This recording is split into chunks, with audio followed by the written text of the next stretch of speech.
sama haka haka uwar kuka martaba gare ta kowa ya sani uwar kuka martaba gare ta kowa ya sani uwar kuka martaba gare ta kowa ya sani ashe amfani a gare ta duk jama'a daga mun sani assalamu alaikum sallama a ce gare ku mutane kaf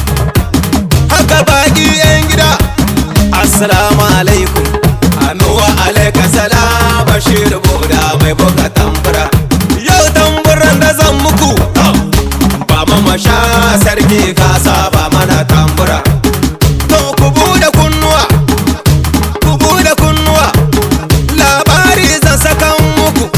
boda mai kida na uwar kuka mai hikima na uwar kuka mai martaba na uwar kuka mai daraja haka muna jin ka mun shirya labari za mu je na uwar kuka mai martaba wai na kuke kunnawa ku saurara asili gare ta a gare ku saurara da kyau asili gare ta kunnawa ku saurara da kyau